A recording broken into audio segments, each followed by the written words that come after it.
السلام علیکم ورحمۃ اللہ وبرکاتہ۔ آج میں آپ کو ایک اہم مسئلہ کو بتانے جا رہا ہوں۔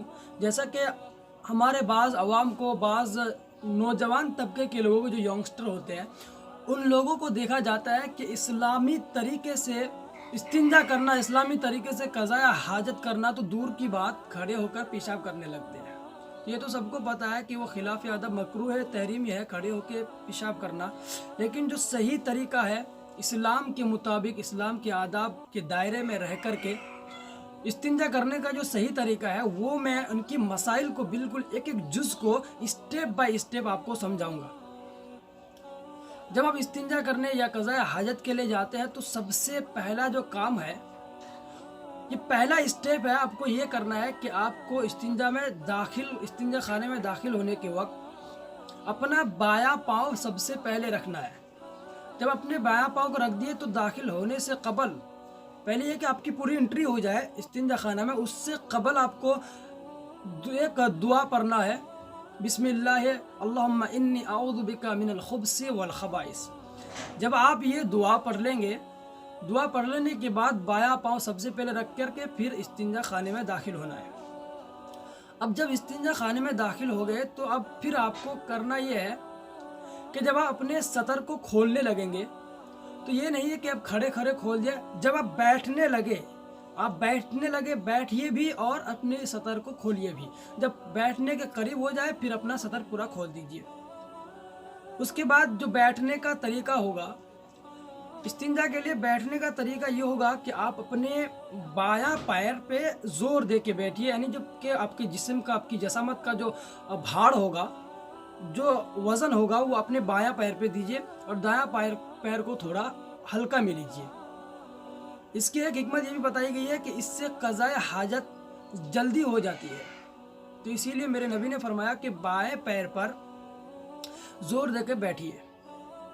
اس کے بعد جب آپ فراغت ہو جائیں گے، آپ قضاء حاجت سے فراغت ہو جائیں گے، استنجا کر لیں گے، تو اس کے بعد جو صاف کرنے کا طریقہ ہوگا، اگر مرد ہے تو اپنے آلہ کی جڑ کی طرف سے کھینچتا ہوا سرے کی طرف لائے، تاکہ اگر کوئی قطرات پیشاب کے رہ گئے ہو تو وہ نکل جائیں گے۔ بارہا دیکھا جاتا ہے، کبھی ایسا ہوتا ہے کہ پیشاب کرنے کے بعد پھر یوں محسوس ہوتا ہے جیسے کہ کچھ قطرات پھر نکل آئیں گے۔ اسی لیے شرعی طریقہ یہ ہے کہ مطابق اگر کیا جائے تو وہ شبہ ہی ختم ہو جائے گا کہ پیشاب کرنے کے بعد پھر بھی قطرات کا احساس ہوتا ہے۔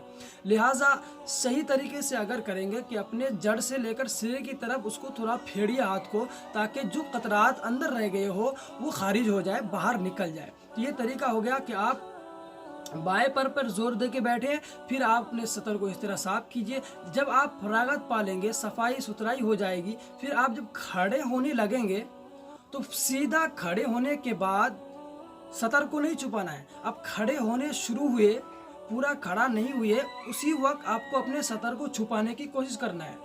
پہلے اس کے کہ آپ پورا سیدھا کھڑا ہو گئے، اس سے پہلے ہی سطر کو اگر چھپا لیتے ہیں تو یہ شرعی طریقہ کے مطابق اور دائرہ ادب میں رہ کر کے ہوگا۔ تو یہاں تک کام ہو گیا کہ آپ اپنے سطر کو چھپا لیں گے۔ اس کے بعد جب آپ استنجا خانہ سے، پیشاب خانہ سے یا پاخانہ سے باہر آئیں گے تو آپ کو یہاں پہ دایاں قدم ابھی باہر پہلے نکالنا ہے۔ مسجد میں داخل ہونے کے وقت کیا ہوتا ہے کہ سب سے پہلے دایاں پاؤں پھر بایاں پاؤں، لیکن استنجا خانے میں پہلے بایاں پاؤں پھر دایاں پاؤں نکلنے کے وقت، کیونکہ یہ غلاظت کی جگہ ہے، اسی لیے جو فضیلت ہے دائیں پیر کو، وہ بائیں پیر کو نہیں ہے، لہٰذا بائیں پیر کو پہلے داخل کیا جائے اور نکلتے وقت دایاں پیر۔ تو جب آپ استنجا خانے سے نکل جائیں گے تو آپ کو بس مختصر یہ کہہ دینا ہے غفرانک۔